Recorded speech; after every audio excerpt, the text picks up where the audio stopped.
Too many people think that to lead a great meeting, you need to have a written agenda and just go through it until time is up. But that's not what it is all about. Instead, follow this 4-step blueprint. Number 1 is give the context. Explain to people why we are all here in the first place for the meeting. And the framework that I use to tee up the context so that everyone can make informed decisions is what, so what, now what. So a few sentences describing the issue at hand, why we're here, the problem we're facing. So what is why it matters. What metric does it move? What problems will it cause in the future? What can this mean for our department? And then now what is, now that we're here, we are trying to discuss how we can move forward. So the purpose of the meeting is the now what.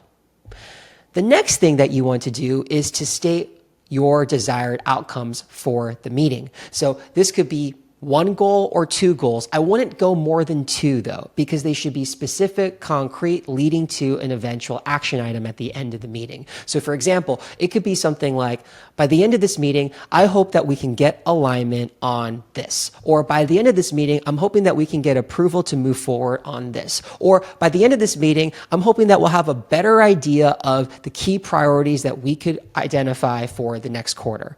Right? It's high level enough, but it's simple enough so that people understand where they need to go.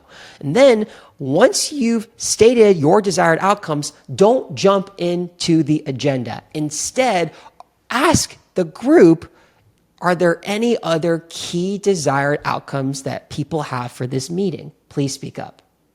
And then what that does is you're opening the floor. And then as people speak, acknowledge it, actively listen, say, if that is indeed an important goal, but it's not meant for this meeting, acknowledge that it's important, but say, we'll make sure to discuss that in a future meeting and I'll be sure to follow up with you afterwards, making them feel heard. If it is an important enough agenda item, incorporate it in, but don't be too rigid in your agenda. Thirdly is facilitate the conversation. So this does not mean that you're calling on everyone and saying that I want you all to speak. No, this is doing your homework up front with the meeting. So this can either mean priming your manager to back you up and provide more context that maybe you didn't share because you know that your audience is more likely to listen to you if you're bringing in people that they trust.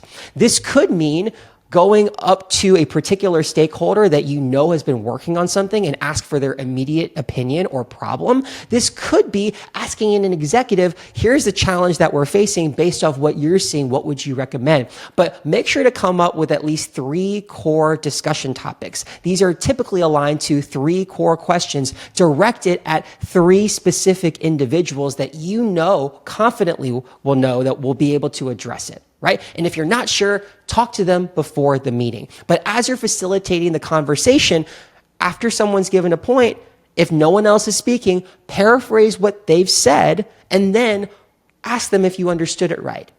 And as you're paraphrasing things, you're buying time for other people to insert their opinions.